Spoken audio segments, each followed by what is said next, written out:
este tránsito por el desierto, que fue la exposición de los movimientos, y la idea era entonces determinar patrones, ¿ya? Y por qué entonces el patrón de datos de la señora Vivanco no era adecuado por sí solo para fundamentar premisas fácticas que los acusadores han querido hacer prevalecer. Su señoría, un breve resumen, muy breve, 2 minutos quizás, de lo que mencioné ayer. Nosotros dijimos, mire, nos oponemos a la prisión preventiva, ¿por qué? Respecto del hecho 1, en el primer cohecho o el subhecho 1 del 4 de julio del 2003 decimos no se configura la letra A ni se configura la letra B respecto de Mario Vargas. Respecto del segundo subgrupo o el cohecho del 18 de diciembre, no se configura la letra A ni se configura la letra B respecto de Mario Vargas. Y respecto del hecho 2, nosotros dijimos letra B, sin y con la prevención, su señoría, que no es que estemos dando por hecho que se haya acreditado el hecho punible, ¿ya? Sino simplemente nos referimos ahí a la participación. Respecto del hecho del 4 de julio, nosotros le hicimos ver al tribunal, entonces, con ciertos elementos que ya fueron entregados a los correos electrónicos a todos mis colegas, su señoría, se los mandé ayer, la plausibilidad en esta sede que la señora Vivanco haya estado, sus datos hayan estado conectados a la antena de San Crescente por el domicilio de Napoleón y por las actividades que realizaba, sin prejuicio de quizás muchas otras que podrían darse. Y en el caso de la entrega de los $14.600, también se exhibió, su señoría, documentos que estaban en la carpeta investigativa y que daban cuenta de la adquisición el día 5 de marzo del 2023, es decir, 3 meses y 15 días antes, de $20.000 por el señor Miguel.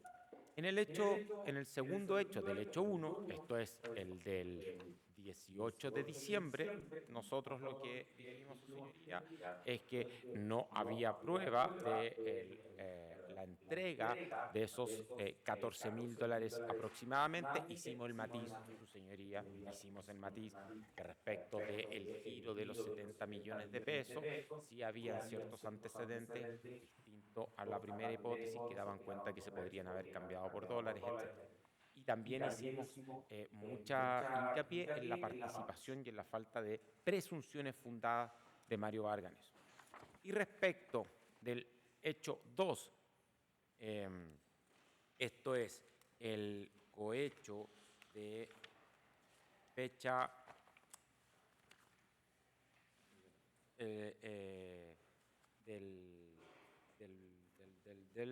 de diciembre del...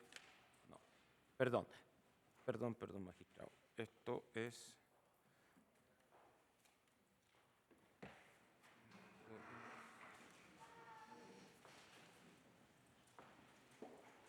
Esto es...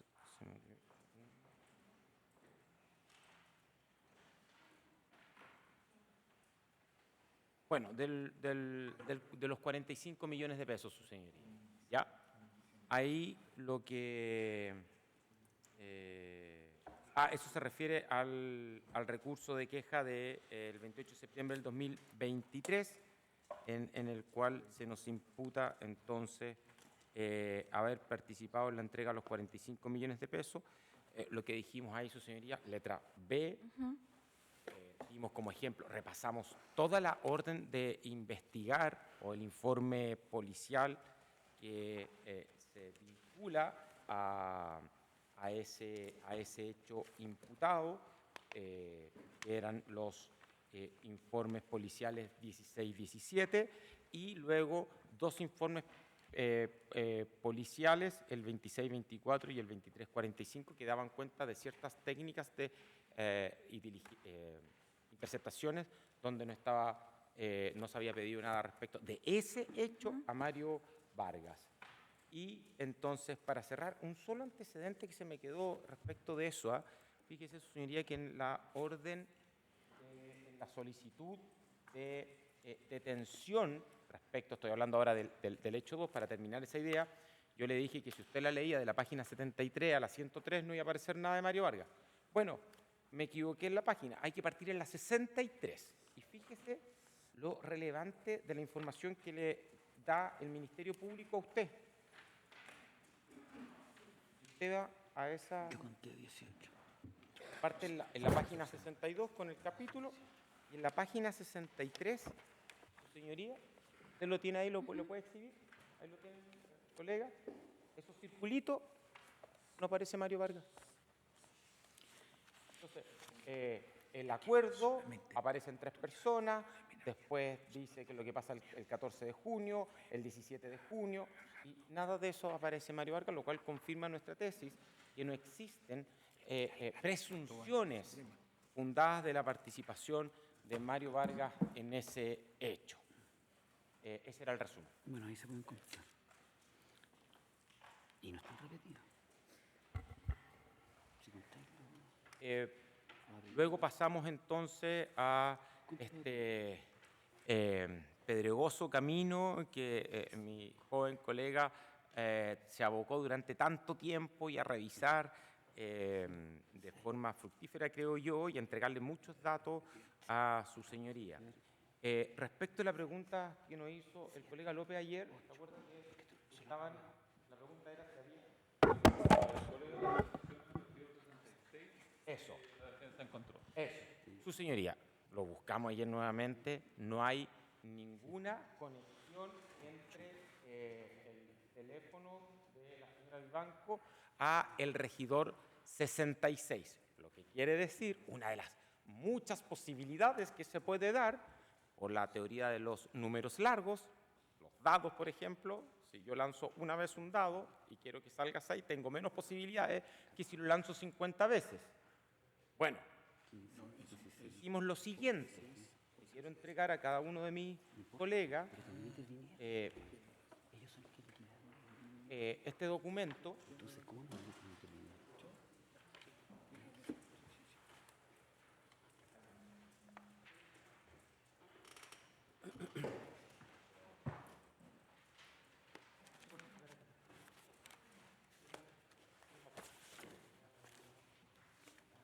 Disculpa, ¿tiene una corchetera?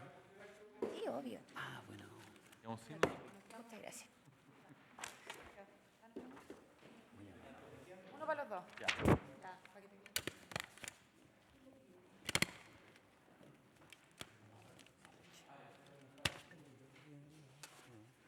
Su señoría, como resumen, el dato del teléfono de la señora Vivanco comienza, bueno, primero, el Excel que tenemos en la carpeta investigativa comienza el 16 de enero del 2022, ¿ya? Y la primera conexión de datos de la ministra Vivanco a la antena de San Crescente es el 18 de enero del 2022. Dice 2023 ahí, me equivoqué. Entonces, magistrado, es 2 días después. ¿Por qué hago esto? Porque el colega don Julián López, en el minuto 15:39 de su exposición, dice que el 10 de abril, lo voy a citar textual, dice: nosotros, señoría, creemos que la ministra Vivanco empezó a trabajar el 10 de abril del año 2023. En este caso, porque ese día se registra la primera visita al área de cobertura de la oficina de los señores Lagos y Vargas. Textual. ¿Ya? Eso está en el minuto 15:39 del audio, lo pueden corroborar aquí mis distinguidos colegas. Bueno, eso no es así.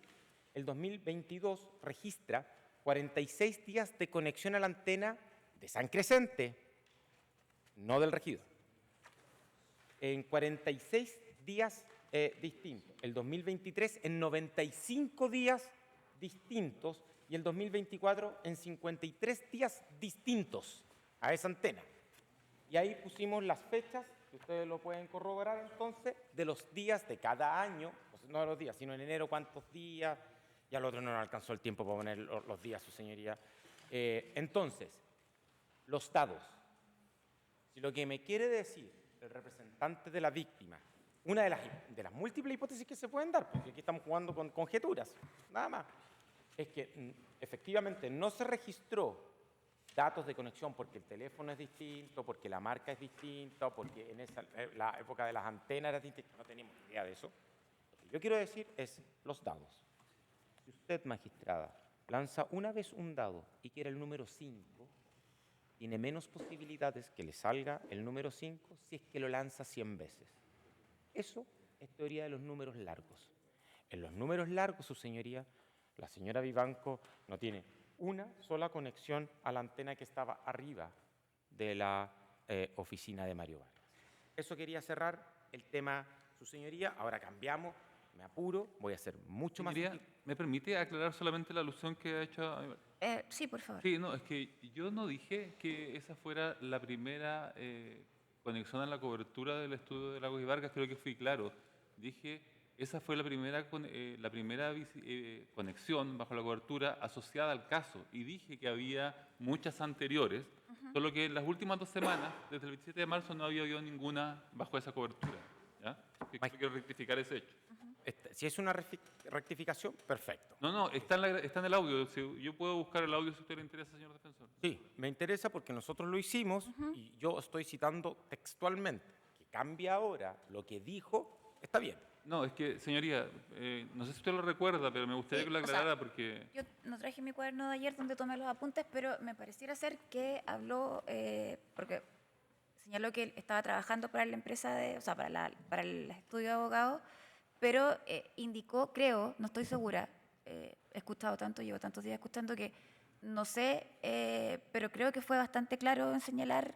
Magistrado, le leo. Lo que dice... En esa parte. En esa ese parte, día, claro. registra su primera visita al área de cobertura de la oficina de los señores Lagos y Vargas. Claro, pero su primera visita relacionada al caso. Sí. Yo no sé si, para tranquilidad de usted, el abogado por mientras puede buscar Sí, dónde no lo hay problema, indica. yo por lo menos avanzo. Bueno, pero y si no fuese así, le concedo, se lo concedo, no hay problema.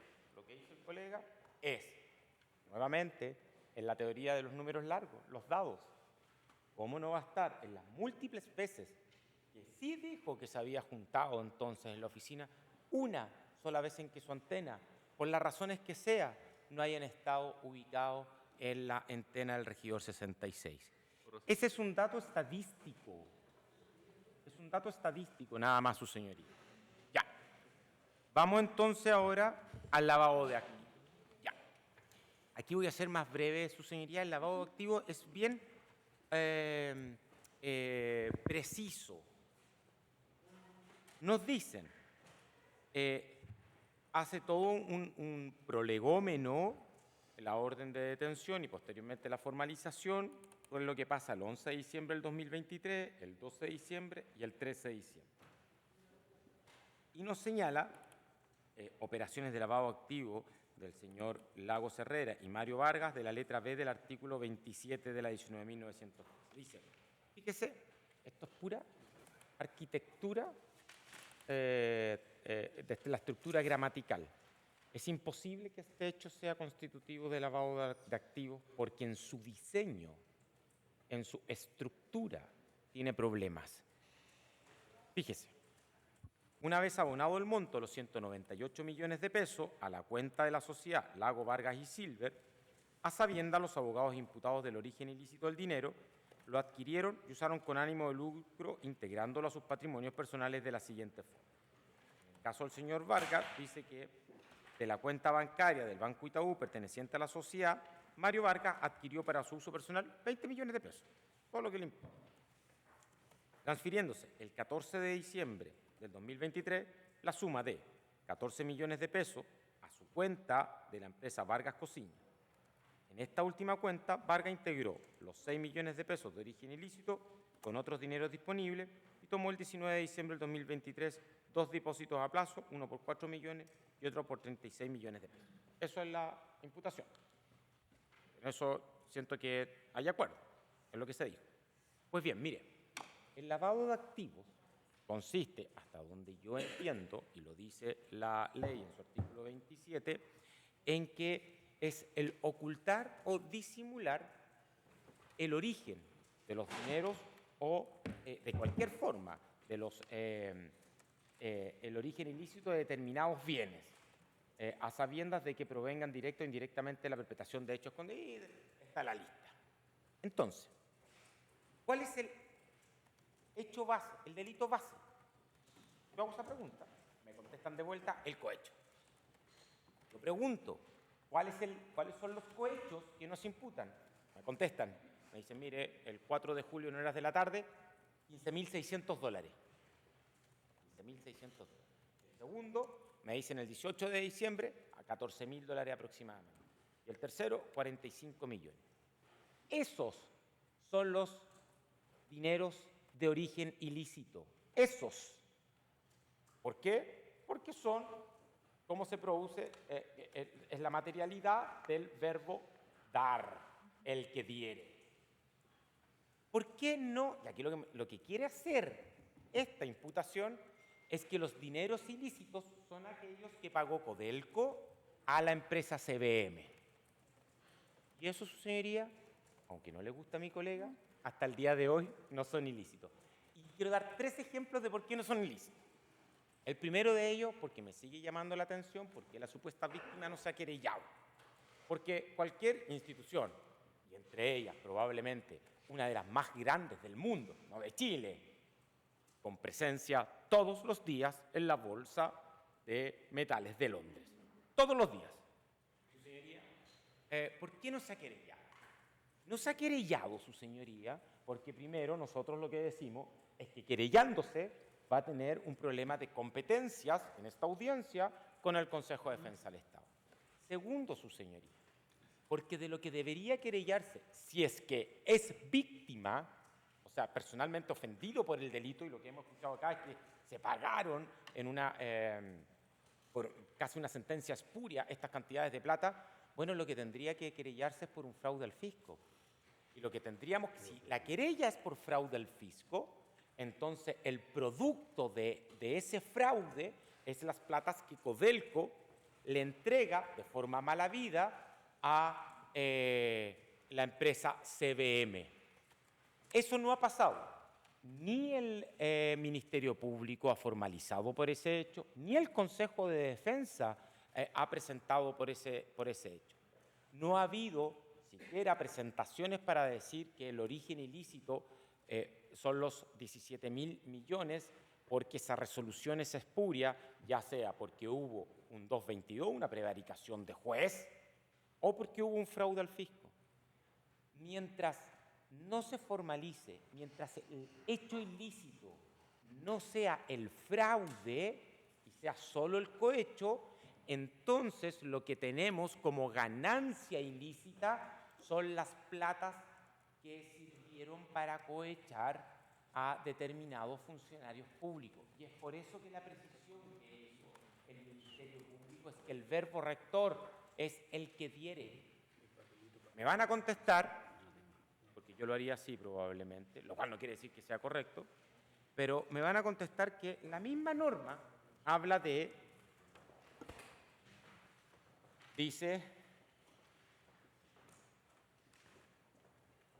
oculto y disimulado el origen ilícito de determinados bienes a sabiendas de que provienen directa o indirectamente. Entonces, ahí tenemos que hacernos cargo. Directa es la plata que yo, Sergio Contreras, le pasa con Al Morrison, funcionario público, para que entonces él, con infracción de los deberes propios del cargo. Entonces, yo le paso la plata a Conal y Conal lo que hace, entonces, con esa plata se compra un computador nuevo o un celular nuevo. Entonces, el indirectamente es la transformación de ese dinero por otro objeto. Esa es una forma de darle un límite a esto. Y, nuevamente, no lo voy a decir yo, voy a citar a alguien que yo creo que entre nosotros tendrá algún grado de cierta plausibilidad en lo que nos diga. Quiero citar al profesor Héctor Hernández, no a alguien muy garantista, digamos, sobre todo en estas materias, en Pontificia Universidad Católica de Valparaíso, Facultad de Derecho, Delito, Pena y Proceso, libre homenaje al profesor Tito Solari, coordinador Luis Rodríguez Collado. En la ponencia que hace esto es límites al tipo objetivo del lavado de dinero, Héctor Hernández Basualto. En la página 496, si me permite, su señoría, muy breve, dice, en primer lugar, en lo que se refiere a la relación que debe existir entre el objeto sobre el cual recae la conducta y el delito previo o delito base o hecho, aquel puede provenir tanto directa o indirectamente de este, de modo que el tipo es también aplicable a casos de posterior y sucesivo aprovechamiento y transformación de los objetos provenientes directamente del delito previo. Esto es también respecto de los bienes que subrogan dichos objetos. ¿Qué está diciendo el profesor Hernández? Que efectivamente lo sucesivo es la plata que yo le entregué, entonces Conal transforma esto, ya sea porque lo mete en una cuenta de ahorro, paga las miles formas que tiene, o se compra un celular. En este caso compraría anime japonés, su señoría, con el móvil. Y esa sería la transformación. Pero en ningún caso podemos sostener que el origen ilícito es el cumplimiento del fallo dictado en alguna de las tres oportunidades por la tercera sala de la excelentísima Corte Suprema. Y no podemos llegar a tanto, su señoría, nuevamente, porque el Ministerio Público, en 1 año y 2 meses de investigación, tiene un vacío de antecedentes. No le ha tomado declaración a ninguno de los ministros que participaron en la elaboración de ese fallo, ni a los redactores, ni a las personas que concurrieron con su voto, ya sea de mayoría en un caso o con la unanimidad en otros.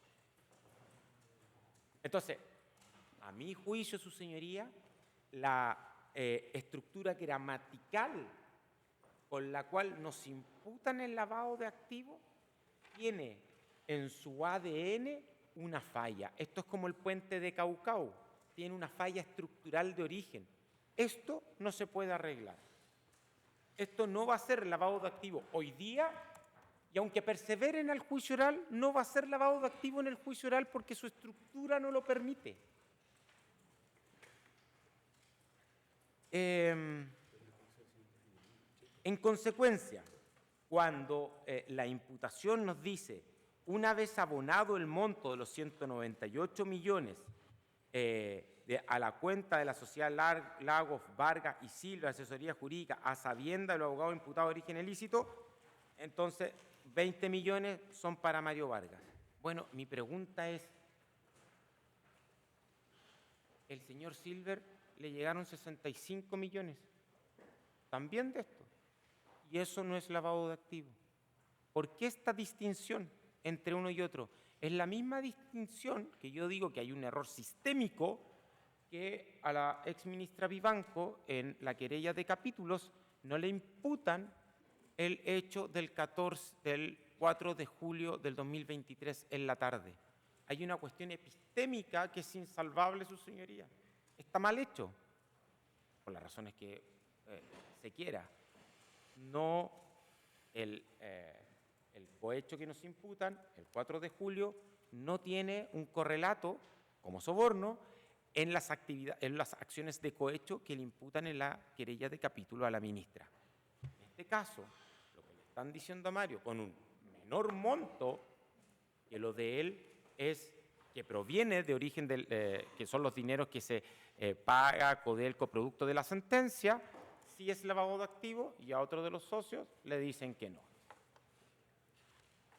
Además, su señoría, si el tribunal dijera, mire, sabe que abogado está hablando por el de ser esta cuestión del lavado de activos, quiero dar 2 antecedentes más respecto del ocultar y el disimular. No toda acción que uno pueda sostener que en la fase de agotamiento de un delito necesariamente puede ser penado a título de lavado de activos. Es decir, yo estafo a alguien y producto de esa estafa me compro un auto. Eso no es una figura de autolavado, eso es una figura de agotamiento de la etapa del delito. ¿Y por qué? Porque requiere, entre otras cosas, que uno oculte o disimule, es que hayan actividades que hagan que sean más difíciles de pesquisar. Bueno, en este caso, el señor Vargas, para sacar la plata de esa sociedad, lo hace a través de una boleta. Paga impuestos, deja trazabilidad.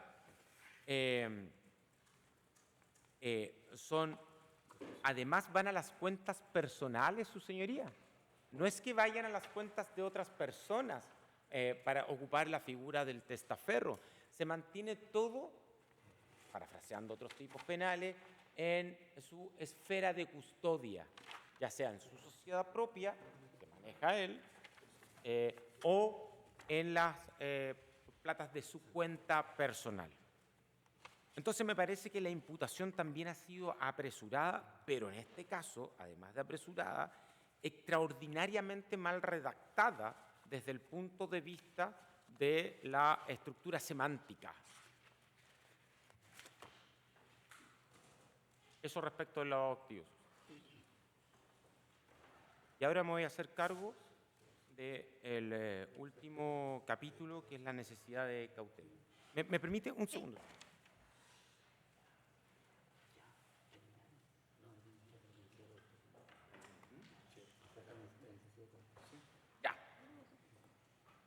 Su señoría, aquí me voy a hacer cargo en el mismo orden que mis distinguidos colegas propusieron. Esto es el primer capítulo, que era un peligro para la investigación, y el segundo, peligro para la sociedad.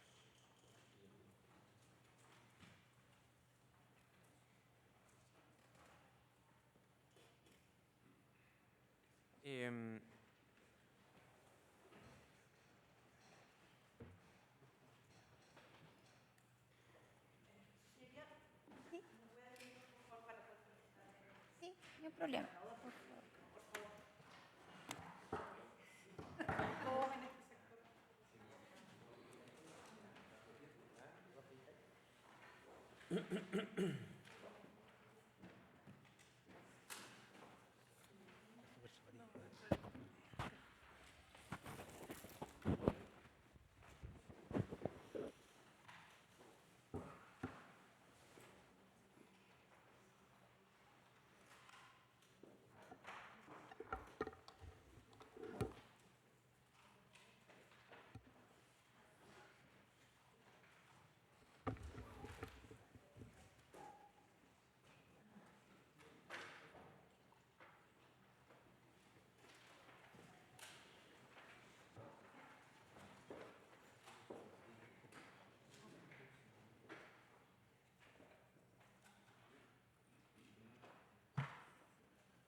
Gracias, su señoría. Disculpe a la defensa.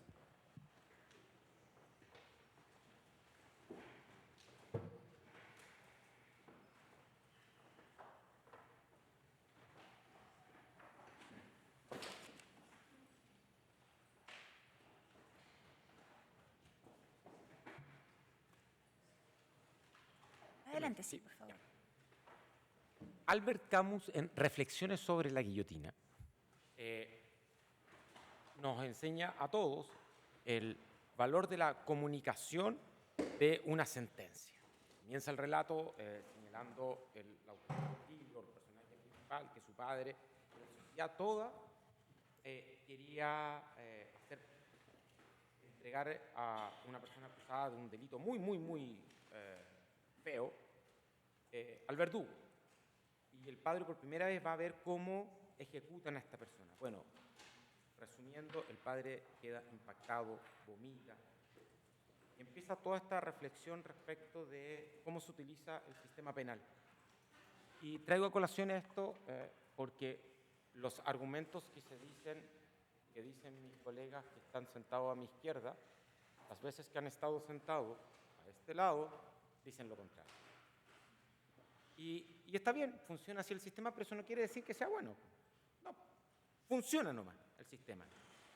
En otras grandes causas, personas ligadas al financiamiento de ciertos partidos políticos, con empresas millonarias, etcétera, también se decía que la prisión preventiva no podía ser el remedio, el equivalente a la imputación, que no se podía hacer una prognosis de pena a su señoría para...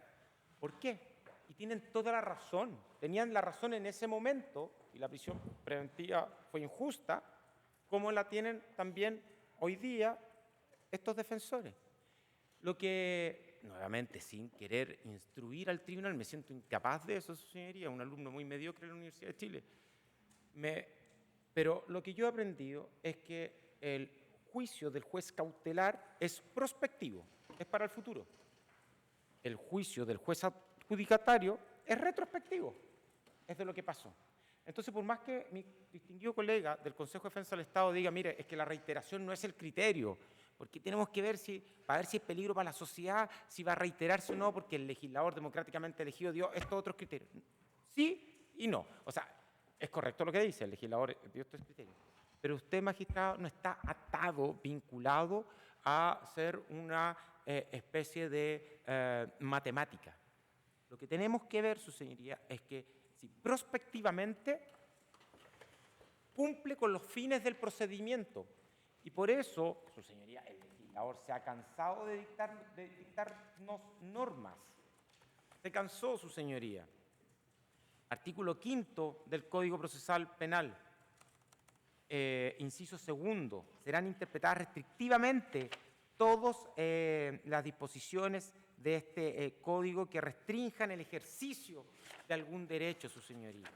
Artículo 122 del mismo Código Procesal Penal, su señoría, las medidas cautelares son excepcionales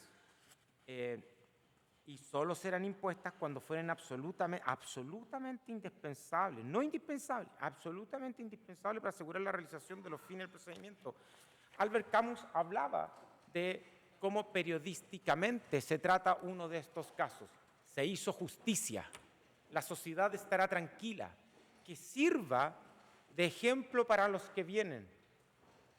Todas esas construcciones, su señoría, que sintéticamente las dijo mi colega del Consejo de Defensa cuando dijo tan histriónicamente, si en este caso no hay prisión preventiva, no creo que pueda haber en otro.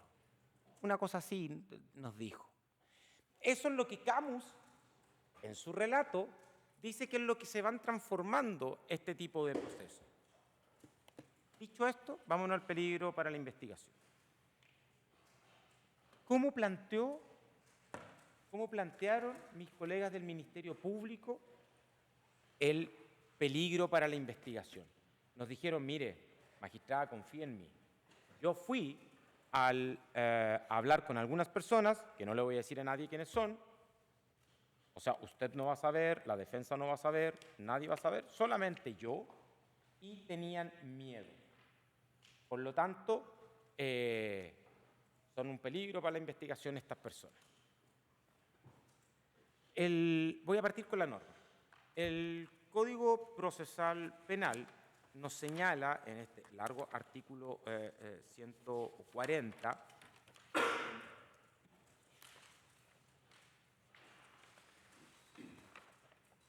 en su inciso 2, se entenderá especialmente que la prisión preventiva es indispensable para el éxito de la investigación cuando existiera sospecha grave y fundada, requisitos copulativos, de que el imputado pudiera obstaculizar la investigación mediante la destrucción, modificación, ocultación o falsificación de elementos de prueba, cuando pudiera inducir a coimputados, testigos, peritos o terceros para que informen falsamente o se comporten de manera desleal o reticente. Pues bien, primero no sabemos respecto de qué personas la presencia de los imputados y en particular de Mario Vargas alcanzará este miedo. El miedo, su señoría, está definido como una sensación interna que se provoca por una amenaza real o imaginaria. Así lo define la moderna ciencia de la psiquiatría. Real o imaginaria es el miedo. Entonces, yo, por ejemplo, todos los días salgo con miedo de que a mis hijos les pase algo. No, tan así, no, pero para decir el ejemplo. Hay otras personas que tienen miedo, por ejemplo, a los fantasmas. Claro, aquí quizá hay algunos que digan que hay indicios de que los fantasmas existen. Bueno, pero eso sería imaginario. Lo que tenemos que traer aquí, a esta norma, es que el miedo sea real. Una persona, testigo o perito, o que el Ministerio Público nos indique, mire, hay ciertos elementos de prueba, como el documento 1, 15, 512, que pueden ser modificados si estas personas están en libertad. Y para que el miedo sea real y no sea solo la subjetividad propia del persecutor, tiene que entregar unos antecedentes. ¿Qué antecedentes entregaron su señoría? Dice la calidad del antecedente. Que don Mario Vargas habría dicho que, esa fue la estructura, hay que destruir los WhatsApp. Tuvimos que bucear con la ayuda de Mario, y llegamos entonces a una entrevista que dio en Mesa Central con un periodista. La frase, ¿me la permite exponer su señoría? Son los primeros 5 minutos nomás, para que entienda el contexto. Aquí va la frase.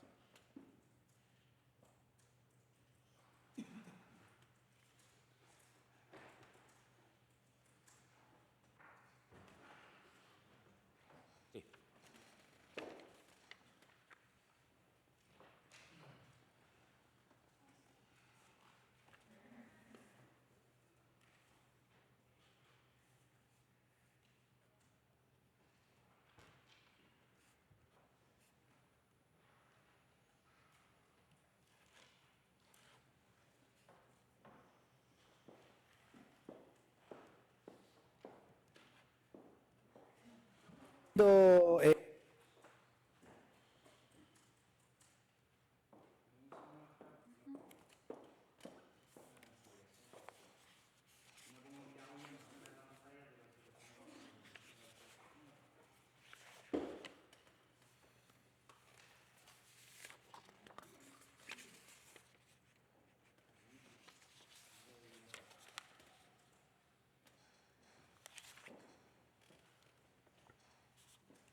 Recoleta, en el Mario.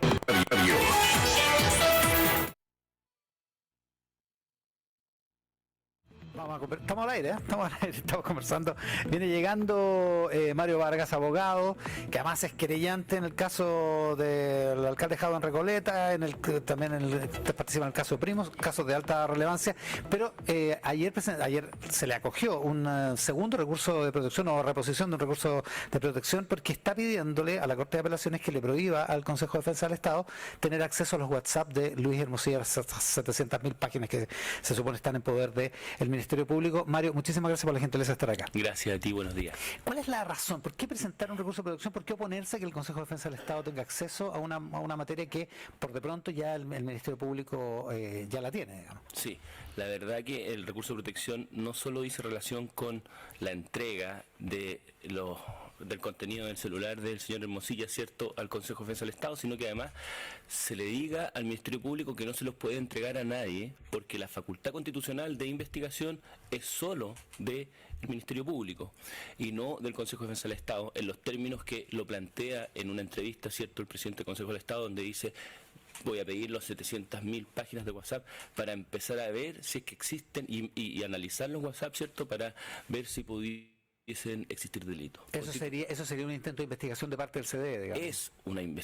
Es un intento de investigación clara por parte del CDE que ni la Constitución lo autoriza. Así está establecido, ¿cierto? La única institución que puede y tiene facultades investigativas en Chile es el Ministerio Público. Ahora, ¿usted entiende que es, por lo tanto, que es legítimo que el Ministerio Público tenga, por de pronto tiene acceso al celular de Luis Hermosilla y que revise todos los WhatsApp en busca de delitos? Yo creo que tampoco es legítimo y por eso también se le está pidiendo al Ministerio Público. Yo no soy interviniente directo en la causa, pero creo que lo que se debió haber hecho acá, que es lo que plantea la jueza en la resolución que autoriza que se le analice un contenido de un teléfono y se le requise el teléfono de un abogado. Recordemos que primeramente el Tribunal de Garantía, ¿cierto?, rechaza la solicitud del Ministerio Público justamente porque ahí hay contenido privado, personal y profesional. Y en una reposición de la Fiscalía lo autoriza. Pero la resolución de la jueza es muy clara en términos y utiliza la palabra solo en varias ocasiones para efectos de la investigación que tiene que ver con Factop, Sauer, etcétera. Y el Ministerio Público, ¿cierto?, tenía esa facultad, pero no del análisis de todos los WhatsApp. Claro, recordemos que esto se requisa a partir del caso de la liberación del audio, de la publicación del audio. Exactamente. ¿No? Sí. Acá es interesante porque, en el fondo, la norma también está concebida, el tema de las interceptaciones del contenido, interceptaciones, comunicaciones, ¿cierto?, de comunicaciones o, ¿cierto?, contenido de WhatsApp. Está enfocado, no existía WhatsApp en esa época, ¿cierto? Cuando se hizo la norma. Está enfocado en las comunicaciones, imaginémonos una carta. Ya. Yo te envío cartas a ti, ¿cierto? Y un tribunal dice, intervenga las cartas del señor Valenzuela y Mario Vargas. Y solo pudiesen intervenir esas cartas, no toda la correspondencia que le llegue al señor Vargas. Ese es el análisis y ese es el objeto de la norma. Entonces, creo que no existe competencia, creo que acá se debieran destruir toda la información, ¿cierto?, que está en el teléfono del señor Hermosilla, porque la Fiscalía no puede, ¿cierto?, analizar información para la cual no está autorizada. Ya, pero hay un debate jurídico, digamos, porque el Ministerio Público parece haber resuelto esto cuando decide interrogar y formalizar, detener y formalizar al director general de la PDI, digamos, ¿no?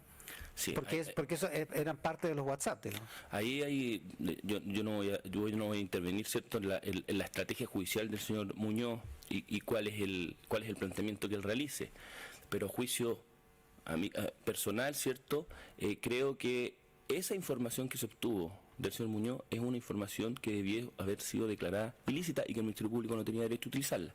Debate que no se dio por estrategia personal del señor Muñoz. Claro, porque él termina confesando, digamos.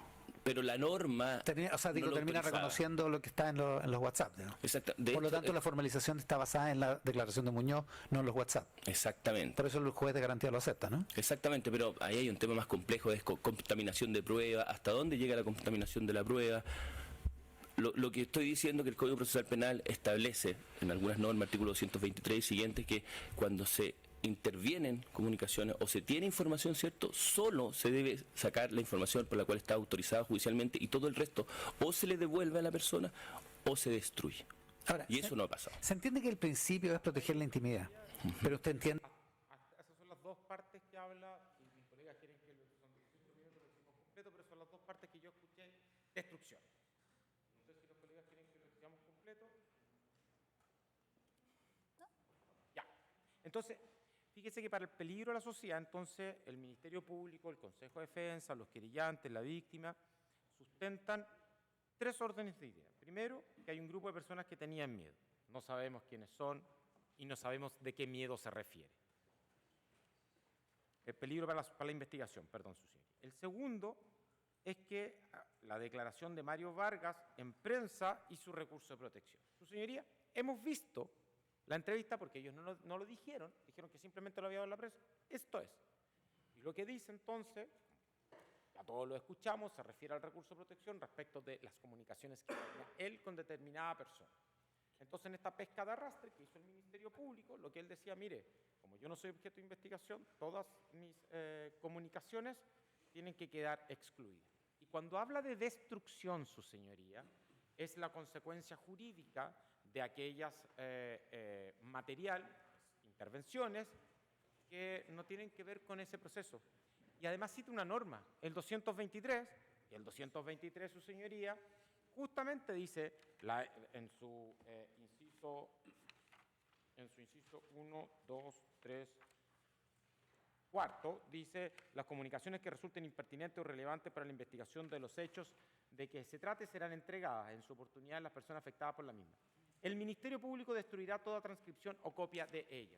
Lo que está diciendo su señoría es que esa es la consecuencia jurídica, entonces, porque a juicio de Mario Vargas, en esa entrevista, eran ilícitas. Colegir de esa entrevista, su señoría, y me toco la cara porque es terrible, colegir de esa entrevista que Mario Vargas es un peligro para esta investigación, que no existía esa época, es a lo menos un exceso. Es un exceso. Y como tercer antecedente de peligro de la investigación, citan la declaración del coronel de Carabineros, don Tulio Muñoz. Encontré la declaración en el informe policial 3258. Es el informe policial de 29 de octubre del 2025, ahora recién. Ese informe policial, su señoría, tiene como antecedente lo siguiente. Dice,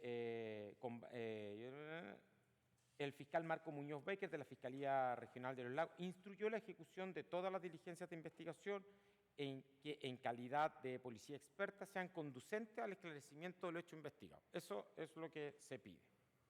Y señala, a propósito entonces de las diligencias realizadas, que dice, luego de la revisión y análisis de antecedentes que obran en la carpeta investigativa, sumado a la información encontrada en fuentes abiertas de información que vinculan a los imputados Migueles, Vivanco, Velasco Movitec, Mario Vargas, se logró advertir. Y ahí viene entonces, su señoría, la declaración. Dice, luego de sortear, esta es una declaración de fecha de 16 de octubre, reciente, luego de sortear una serie de inconvenientes generados principalmente por la falta de cooperación de los implicados, logramos dar cumplimiento a la diligencia de incautación del teléfono celular de Víctor Migueles, quien se mantuvo acompañado de quien manifestó ser su abogado, identificado como Mario Vargas Cosiña, quien en presencia del personal policial le sugirió a su representado, fíjese, que entregara el teléfono celular apagado y que no diera a conocer el número de serie ni el email del dispositivo incautado, lo que quedó debidamente registrado en las actas de incautación y en el informe policial 2293 del 25 de julio del 2024, a través del cual dimos cuenta de la diligencia. En este orden de ideas, recuerdo, dice el coronel, que cuando llegamos al domicilio en el cual reside Miguel Oteiza, junto a su pareja, doña Ángela Vivanco Martínez, nos presentamos y le dimos a conocer el mandato judicial, siendo atendidos en todo momento al exterior del inmueble, momento en el cual la señora Vivanco le dijo a don Víctor Migueles que se comunicara con el abogado Mario Vargas Cosiña, a quien llamaron y le informaron de la diligencia que se estaba desarrollando, motivo por el cual este último le sugirió no entregar nada de lo que estaba solicitando la resolución judicial, argumentando que el referido mandato judicial no venía detallado el domicilio de la comuna de Las Condes. No obstante lo anterior, minutos más tarde llegó hasta el domicilio del señor Vargas Cosiña. No obstante lo anterior, minutos más tarde llegó hasta el domicilio el señor Vargas Cosiña a asistir a su cliente. Quiero agregar que me llamó poderosamente la atención, dice el carabinero, la actitud del abogado Mario Vargas Cosiña, puesto que mantuvo una actitud reticente con la diligencia, influyendo para que el señor Miguel Oteiza finalmente no entregara antecedentes que eran necesarios para la correcta ejecución de la diligencia. Eso le imputan a Mario Vargas, que es un peligro para la investigación. Eso es ejercer lealmente con el cliente los derechos que tiene. Esto no es baladí, su señoría. El Ministerio Público viene actuando de esta manera hace tiempo. El defensor Víctor Providel, conocido por todos, su señoría, por ejercer el derecho a defensa de una persona, los mismos investigadores que investigan a su cliente, lo investigan a él, van a reclamar al fiscal nacional y el fiscal nacional dice, no, está todo bien. Ahora lo que dicen es que el señor Vargas, porque actuó como abogado en el legítimo ejercicio de los derechos que la Constitución y la ley le da a cualquier persona investigada, le dice, entrega el teléfono, pero no entregue el email, si no tiene obligación de entregarlo, resulta que es un peligro para esta investigación, su señoría, es que es algo que es una locura. Un 2, su señoría, en Derecho Procesal Penal, si esto fuera una prueba. No puede ser que el ejercicio de la profesión lícita de Mario Vargas, a juicio entonces de los acusadores y de los querellantes, pueda ser considerado como un peligro para la investigación. Me resta decir lo siguiente. Y es correcto que lo que le dijo el señor Mario Vargas al señor Miguel, que no entregara el email, no hacia el celular, puede ser constitutivo de una práctica. Bueno, entonces vamos a lo que pasó el 5 de noviembre de este año, cuando el señor Vargas se entrega voluntariamente en un S7. Página 15 del parte de detenidos. Mario Andrés Vargas Cosiña. Entrega un teléfono celular marca modelo 16 Pro Max, color gris. Email. Entrega el email voluntariamente. ICSID. Lo entrega, número asignado. Clave, su señoría. Entonces, fíjese, le reprochan a Mario Vargas el haber actuado como abogado de un imputado. Hasta ese momento Mario no era imputado, no lo sabemos, pero al parecer no.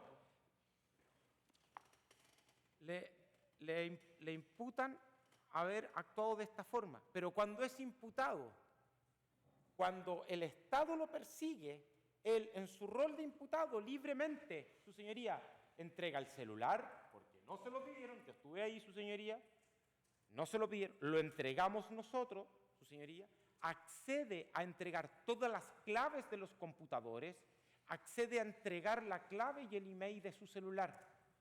Entonces, el mismo argumento puesto en la vereda de enfrente no puede entonces conducir.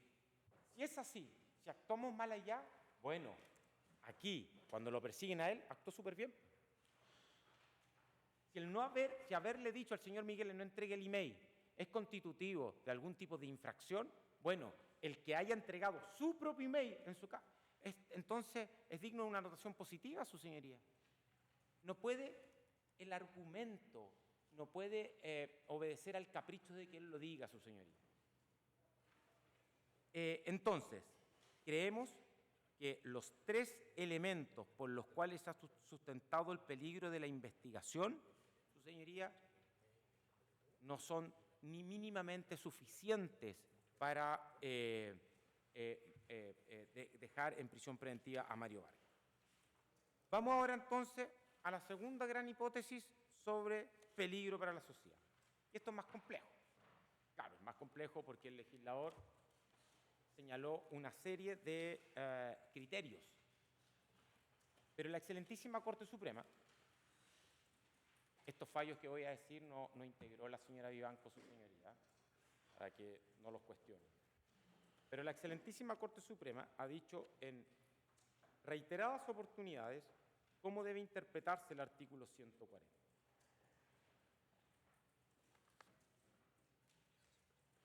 Rol 192 del 2009, si me permite.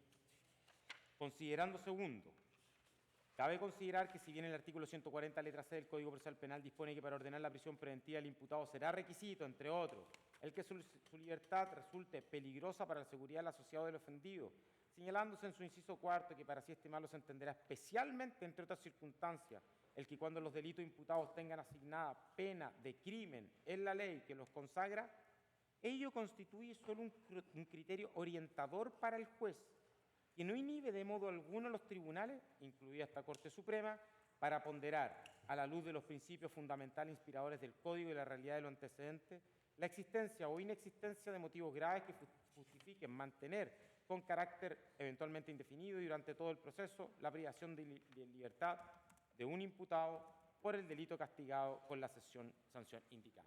Esto se repite, su señoría, en los roles 40.860 del 2017, 40.863 y 40.864, en este caso por el caso ADN. También, su señoría, la Corte Suprema lo que dice, mire, el juez cautelar, esto es una guía, un criterio, no está obligado. Entonces, ¿qué ofrecemos nosotros? Primero, se nos dijo, me voy a hacer cargo de lo que dijo el Consejo de Defensa porque abarca los criterios que dijo, fue más excesivo incluso de lo que dijo entonces mi colega del Ministerio Público. Nos dice, pena asignada al delito y gravedad del hecho. Esto, su señoría, ya hay un río de tinta, no un mar, pero un río de tinta, que ha escrito que estos dos criterios son réplicas. Es decir, el criterio de la gravedad del hecho está contenida por el quantum de la pena. Si uno sabe si el delito es más o menos grave, porque el legislador democrático y elegido por todos le ha asignado una pena. Entonces, finalmente, lo que nos está diciendo el legislador es, mire, si el hecho es feo o no es feo en la gravedad del hecho. Nos dicen, actuaron en grupo o pandilla, la cuestión que estaba más o menos clara en las normas de robo, creo, su señoría. Y aquí a Mario Vargas no se lo ha logrado, por todo lo que hemos dicho, vincularlos con actos ejecutivos. Lo único que vamos a tener es sospechas, prejuicios, conjeturas. Otro de los elementos, su señoría, que se ha asignado es la gravedad del delito. Y aquí me quiero detener un segundo. Nos dicen que el 248 bis tiene una pena entonces que parte en presidio menor en su grado máximo a presidio mayor en su grado mínimo, va de 3 y 1 a 10 días. Nos dicen que es reiterado, fue hecho del 250, inciso primero, inciso cuarto, en relación al 248 bis. Eso es lo que dijeron. Y que por lo tanto entonces tenemos una pena que puede llegar a los 10 años, que va a estar entre los 5 y 1 y 10 años porque nos reconocen una sola atenuante. Eso, a grandes rasgos, su señoría, es donde nos sitúan en esa pena. Pero nuevamente hay que reflexionar, hay que alejarse de esto, hay que mirarlo fijamente. ¿Qué es lo que se imputa? ¿Cuál es el delito que, entonces, cumplido la letra A y letra B, que mejor se aviene con estos antecedentes? Y nos propone entonces mi distinguido colega el 248 bis. ¿Por qué? Y lo dice la formalización, porque la infracción propia del cargo habría consistido en no inhabilitar. Así lo dice la formalización, y es lo único que yo me puedo hacer cargo, su señoría, lo dice la formalización en los siguientes términos. Dice, lo reitera en varias oportunidades, que dice,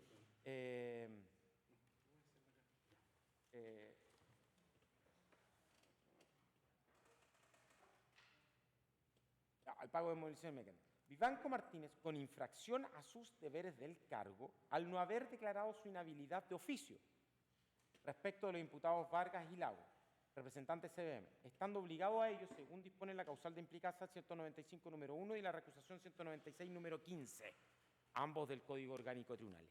Esa es la infracción específica a los deberes del cargo. Y eso, a lo menos en 3 o 4 ocasiones, lo dicen en la formalización. Me voy a hacer cargo entonces de esas infracciones de cargo. Tanto el 195 número 1 como el 196 número 15 se estructuran, tienen un ADN similar, parte. Ese es el consecuencia. O sea, o tiene interés en la causa, o es parte, o tiene una amistad manifiesta con la parte. Sin perjuicio, su señoría, y que me merece todo el respeto, lo que se haya dicho en el Tribunal de Ética o en la Comisión de Ética de la Corte Suprema,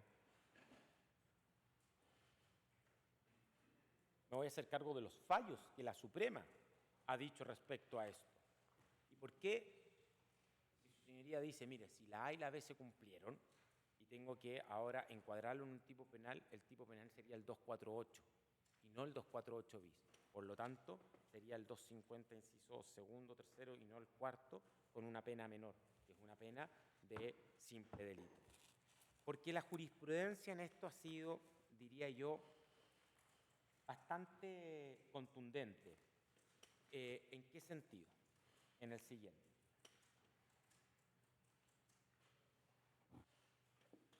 Fallo de la excelentísima Corte Suprema, vamos a recorrer desde el 2015 al 2024 o 2025. 18 de agosto del 2015.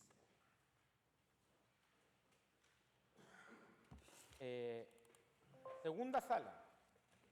Hugo Dolmech, Carlos Kinsmiller, Haroldo Brito, abogados integrantes Jorge Lago y Arturo Prado.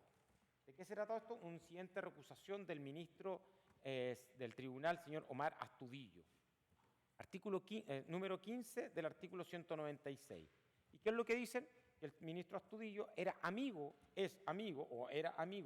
y colega de labores en la Pontificia Universidad Católica de Chile del abogado patrocinante de la parte querellante, Francisco Veloso Alcaide, un abogado conocido por todos, su señoría. Segundo, que la causal de recusación invocada es aquella del artículo 196, número 15, consistente en tener el juez con alguna de las partes amistad que se manifieste por actos de estrecha familiaridad. Tercero, en efecto, para que se dé lugar a dicha inhabilidad es necesario que el juez mantenga amistad con la parte y no con su abogado patrocinante.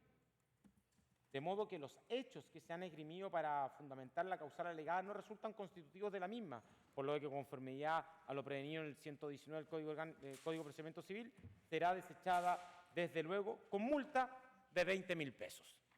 Luego, tenemos el rol, su señoría, el rol aquí es 10.314 del 2015.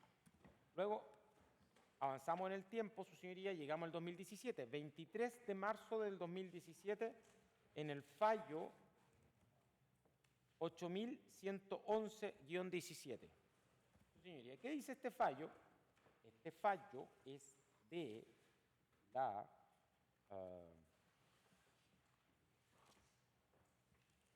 con la segunda sala de la Corte Suprema, integrado en este caso por el señor Juica, el señor Brito, don Lamberto Cisterna, el señor Valderrama y el abogado integrante Jorge Lagos. ¿De qué se trata este caso, su señoría? Bueno, recusación contra los ministros de la Corte de Apelaciones de Punta Arenas, don Víctor Stenger Lareña y doña Marta Jimena Pinto Salazar, doña María Isabel San Martín Morales y don Marco Kusanovich Antinopay, recusaron. Y en este caso recusaron por el número 4 del 196 y también por el 196 número 15. ¿Qué es lo que dijo? Y 196 número 10 también. ¿Qué es lo que dice la Corte? Considerando tercero, que los hechos que se han esgrimido para fundamentar las causales número 4 y 15 del 196 no resultan constitutivos de la misma, pues de lo que se trata es de evitar que, por una parte, la dependencia del juez respecto de algunas de las partes y la amistad personal que puede generar el magistrado el pleito pendiente con alguna de las partes del juicio sometido a su conocimiento. Y en la especie, esa parte o interviniente es el tercero distinto, puesto que el abogado querellante, quien se desempeña como abogado integrante en el tribunal de alzada respectivo, no tendrá injerencia alguna en el recurso de nulidad, que es el antecedente en que se funda la incidencia. Además, tal y como lo señalan los propios articulistas en su recurso, los abogados integrantes, la abogado integrante manifestó su inhabilidad para conocer todos aquellos casos en los que haya intervenido en cualquier calidad, su señoría, y se rechaza entonces en este caso sin costa. Luego tenemos el fallo de 18 de octubre del 2019, esto es de la Corte de Apelaciones de Santiago, recusación en contra de la magistrada titular del primer juzgado de letras, doña Jimena Carolina, fundada en el 15 del artículo 196, por tener una amistad con doña Romina Pamela Mardel Bravo, mandataria judicial de la demandante de una editora, su señoría. No se aprecia, considerando tercero, no se aprecia que los hechos esgrimidos por el recurrente constituyan la causal invocada, pues la jueza habría manifestado tener una relación con la abogada de una de las partes, no configurándose por ello la causal en estudio, desde que ésta exige para que proceda la recusación que se solicita que el juez que conoce la causa tenga amistad que se manifiesta por actos de estrecha familiar con alguna de las partes, en negrita lo dice, y no con quienes la representa. Se desecha, desde luego, la solicitud. Esto lo firma su señoría, primera sala, doña Lilian Leighton, Elsa Barrientas, Carolina Andrea Copo, su señoría. Ya, no está firmada, pero eso es lo que me sale del... ¿El rol? Te lo doy al tiro. Este rol es laboral de cobranza 2562 del 2019.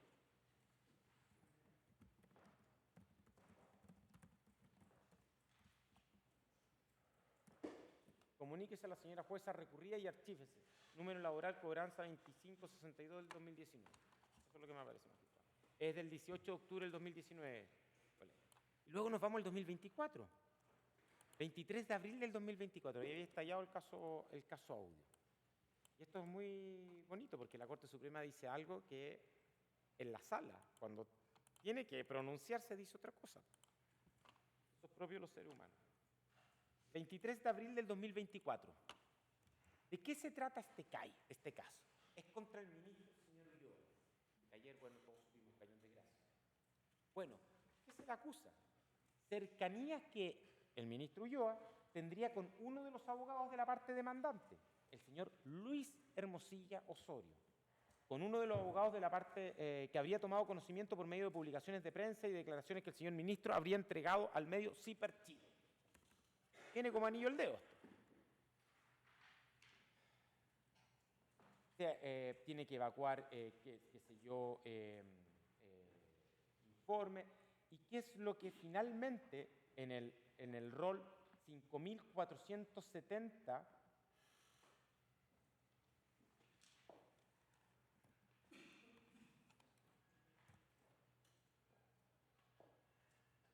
dice 5470-2021, una causa que venía más antigua, se subió por este incidente. Considerando 10, dice: sin embargo, de los hechos descritos en la presentación en que se solicita la inhabilidad, así como del escrito de téngase presente la parte contraria y de lo informado por el ministro Ulloa Márquez, aparece que los hechos en que sustentaría la inhabilidad no son constitutivos de ninguna de las causales establecidas en el artículo 195 y 196, en ninguna de las causales, 195 y 196 del Código Orgánico, más aún cuando las alegaciones que lo sostienen no se formularon respecto de alguna de las partes del juicio, en los términos de la causal de recusación del número 15, sino que respecto de uno de los abogados de esta. Nuevamente razonan que el abogado no es la parte, su señoría.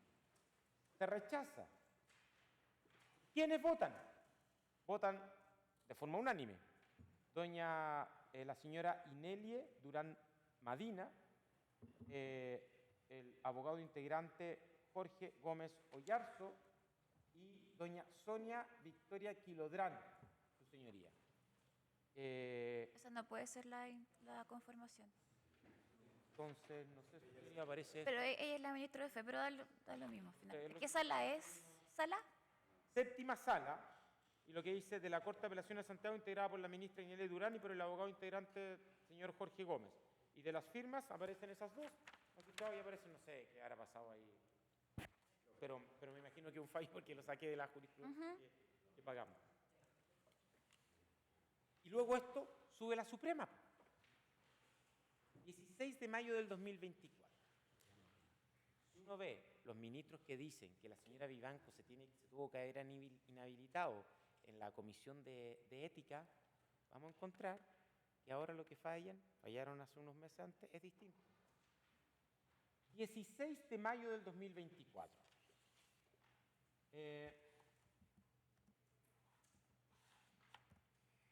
Corte Suprema. ¿Quiénes concurren al fallo con costa? Don Arturo Prado Puga, Mauricio Silva Cancino, María Angélica Cecilia Repeto García, Juan Manuel Muñoz Pardo, Carlos Urquieta Salazar, abogado integrante. ¿Qué dice a propósito del caso? Porque apelaron a la decisión del señor Ulloa, que don Daniel Yarur Elsaca, esa era la causa, por la parte demandada solicita que se declare la recusación del ministro titular de la Corte de Apelaciones, señor Antonio Ulloa, para resolver un recurso de apelación en lo antecedente rol de ingreso 5470 del 2021 de dicha Corte, invocando el numeral 15 del artículo 196.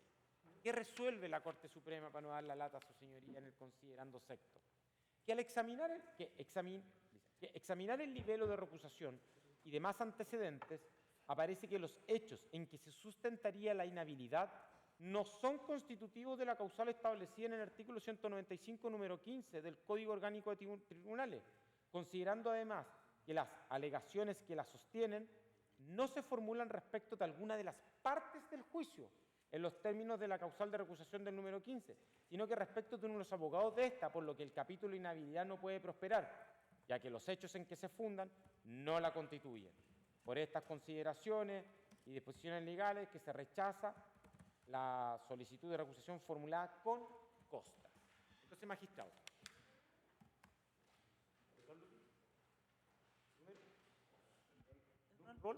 Rol de esta 14483 del 2024. Repito, 14483 del 2024. Entonces, hay un... Y la última que me faltaba ya...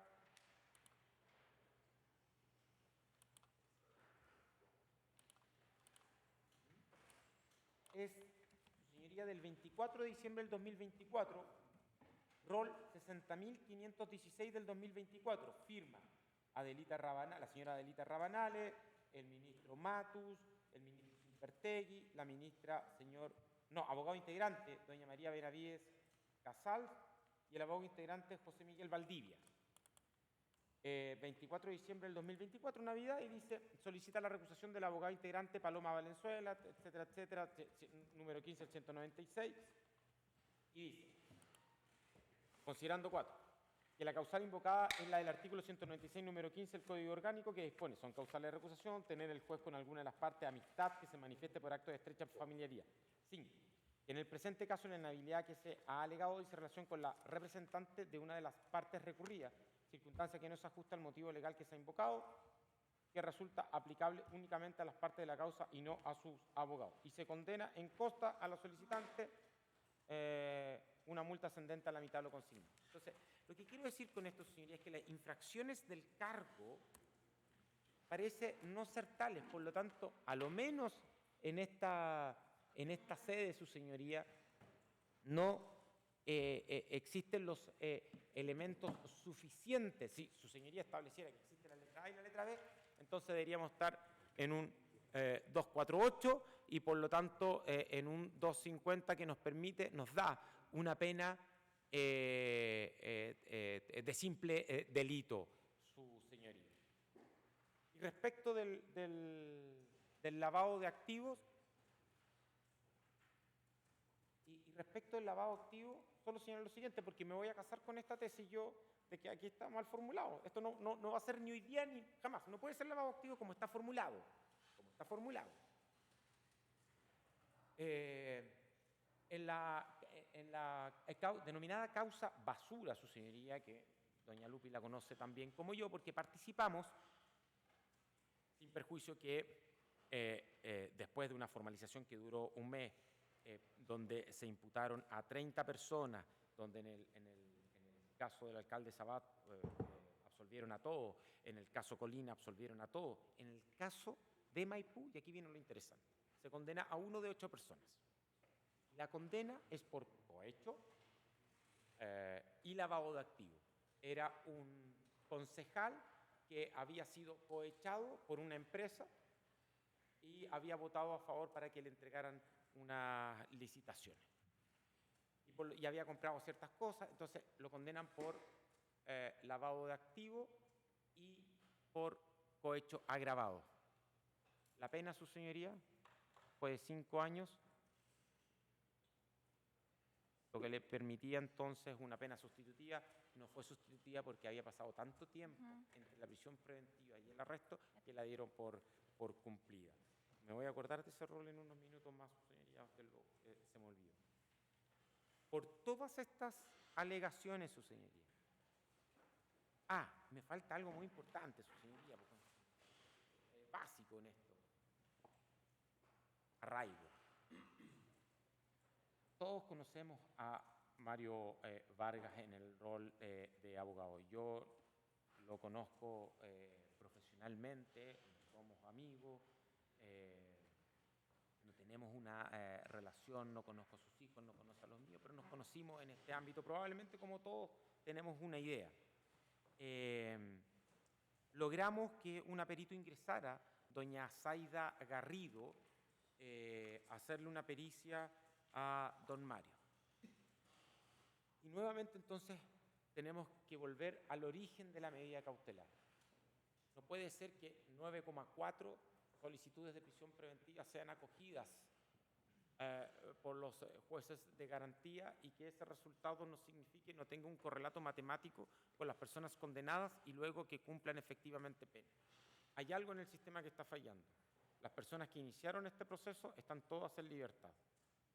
Tuvieron un tiempo por las cuales se inició, el señor Hermosilla, la otra abogada, los señores de Factop, ya están todos en libertad.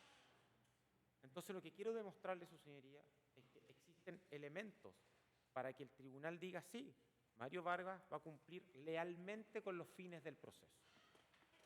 ¿Cuáles son esos elementos, su señoría? Bueno, tiene arraigo social y arraigo familiar. Yo le puedo dejar a usted, su señoría, y puedo invitar a los colegas que lo lean, pero yo no quiero dejar el informe social porque existen datos que son sensibles de la intimidad de Mario, entonces, y porque todo se filtra, todo se conoce después. Entonces yo lo que puedo hacer es pasárselo para que los lean, para que usted lo observe, su señoría, leer fielmente las partes que correspondan a esto, si me lo permite, su señoría. Si no, bueno, lo tendré que introducir, pero me parece que hay datos que no. Es que me imagino que es lo pertinente lo que tiene Lo que introducir. pertinente nomás, su señoría, decir, bueno, aquí se entrevistó a Mario Vargas, la metodología, su señoría Zaida Garrido, una perito bien reconocida, su señoría que ha trabajado en la Defensoría Penal Pública, etcétera, habla de la historia familiar del imputado, da cuenta entonces, su señoría, de los 2 hijos que tiene, los va a dejar al colegio, tiene una relación directa con ellos, participa en la vida diaria de ellos, es el sustento económico, junto con la madre también, por supuesto, de los menores. Las operaciones realizadas, perdón, antes de eso, el arraigo social ya tiene tuición compartida, su señoría. El arraigo social y antecedentes criminales. Dice, no presenta características de irritabilidad social durante la entrevista. Esto es que se trata de una persona de fácil relación con el medio, con sus interlocutores, a pesar de realizar la entrevista en dependencias del anexo penitenciario Capitán Llaver. Se presenta colaborador, coherente con su discurso y relato, desde la esfera emocional, cuando el imputado tenía 40 años, inicia una relación de pareja, se conoce, su señoría. Los hijos, su señoría, uno de 8 años, otro de 5 años, su señoría, da cuenta que es muy difícil sostener que Mario Vargas puede eludir los fines del procedimiento, puede ser desleal con este. Va a seguir vinculado al proceso. Cualquier medida cautelar que no sea la prisión preventiva, el tribunal va a tener certeza de que la conducta imputada no se va a repetir, no existen antecedentes que den cuenta, su señoría, que la investigación corra algún tipo de peligro y porque lo natural es que si tiene algún valor la presunción de inocencia, su señoría, lo natural es que el imputado pueda preparar su juicio en libertad, pueda seguir concurriendo a los gastos de su familia mientras tenga que soportar esta carga. Y ahora sí, lo último, parte de detenidos. Se entrega voluntariamente. O sea, se dijo por ahí que andaba prófugo, nuevamente un exceso, por su señoría. Se entrega voluntariamente. Entrega a su señoría la clave, esto consta en el parte de detenidos, página 15, y después en los anexos policiales, su señoría, donde no tiene página el anexo policial, no tiene número, pero lo puedo exhibir a 4 días del mes de noviembre, a las 23:20 horas, Mario Vargas, entrega un MacBook, y entrega ahí están las claves. Lo mismo pasa, su señoría, con acta de entrega de claves de acceso y autorización y extracción de datos almacenados, autoriza, entrega la clave también. Esto es un iPad con distintos distinto modelo, entrega su celular, su señoría. Por lo tanto, lo que le reprocharon en un momento respecto de otra persona, él tiene una actitud distinta y en su investigación entrega toda la información que en ese momento podía integrar, entregar. Por todos estos antecedentes, su señoría, yo espero haberla seducido entonces de que la prisión preventiva no es el sinónimo o el correlato directo de los hechos. Gracias. Son las 12:30. No sé si quieren que sigamos con la segunda defensa o hacemos aquí Le preguntamos a la segunda defensa si media hora les es suficiente para hacer un capítulo o prefiere empezar después. A ver, señoría, nosotros no, para ir programando, nosotros nos vamos a dividir en dos con mi colega José Luis Andrés. Voy a hacer un análisis de recursos de protección, posteriormente algunas cosas que faltaron en la investigación, análisis del cohecho, posteriormente mi colega José Luis Andrés se va a encargar del lado de activo y necesidad de cautela. ¿Ya? Pero a la pregunta del querellante, Yo calculo que será 2 horas, más o menos algo así. Propongo partir, para ir avanzando, solamente quería pedir un pequeño receso, 5 minutos para ir a los sanitarios, volver. lo que pasa es que son las 12:30, por eso pregunto si hacemos el corte acá del almuerzo hasta las 2 y ahí continúan ustedes. Sí. A las 2. De llegar a extender un poco más.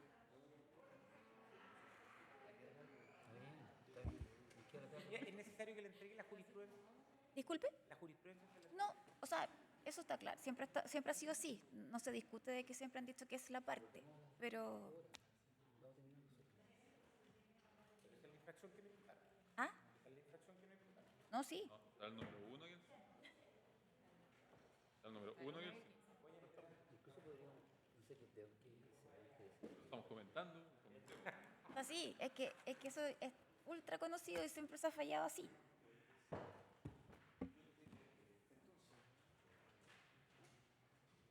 Ya, entonces quedamos en eso, A las 2. a las 2. ¿Ya?